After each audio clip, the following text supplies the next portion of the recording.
Bishop Daniel Cook. She does have 2 stepdaughters, and she loves walking, reading, and trying to have as much fun as she can. And the reason why she was inspired to write her book was just because of the Word of God.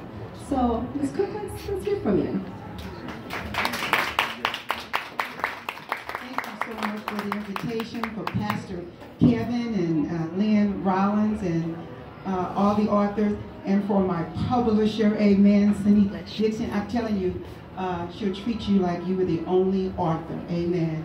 She has really inspired me continuously. But to try to make a long story short, because I do have a story, amen. I guess what inspired me to do this is because of the journey that God took me on.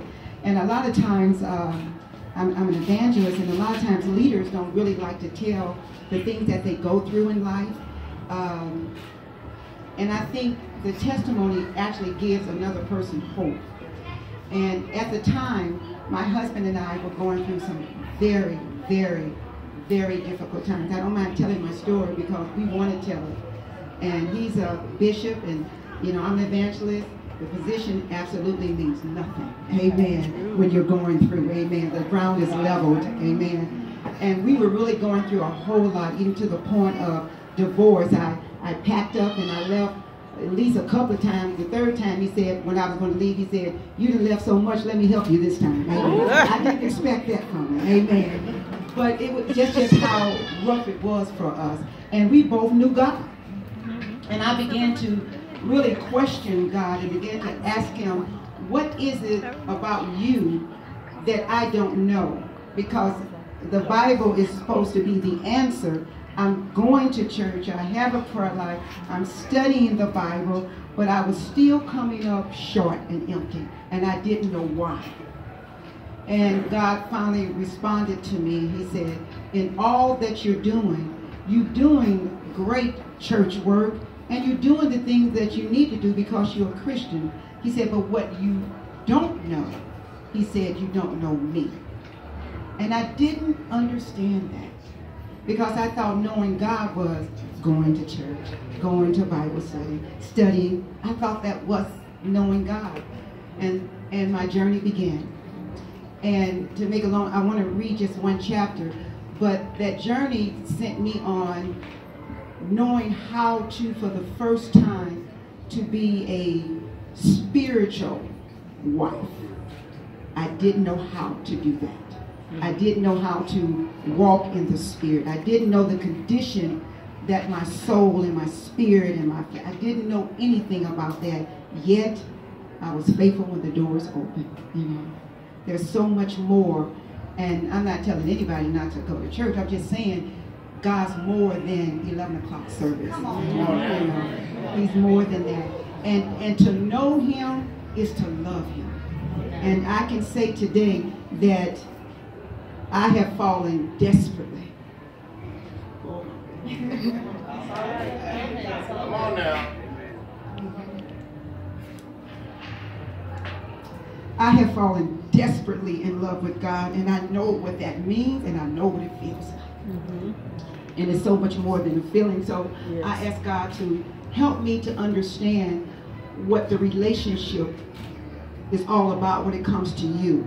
He said, because you didn't have that with me.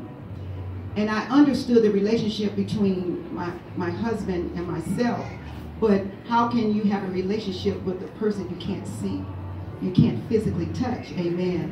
And my journey just really began, and he said, and then let's go back to the beginning.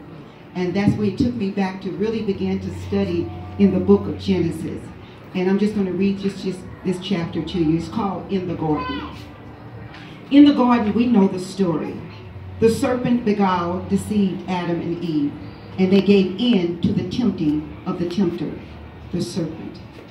The serpent made them believe they could be as gods, which is independent thinking.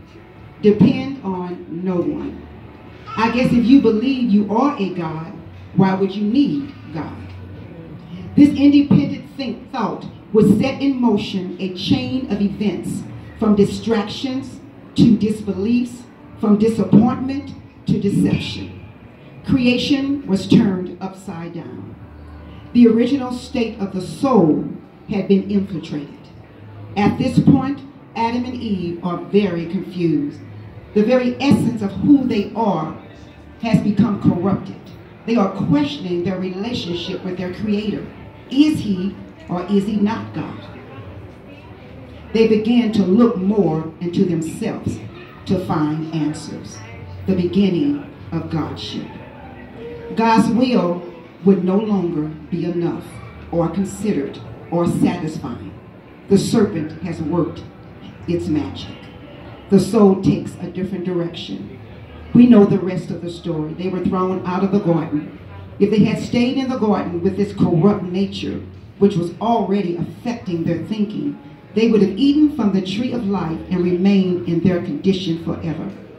The serpent is controlling the actions of their flesh, and these actions will determine how they would live without God. And the name of the book is The Soul Restored to See God.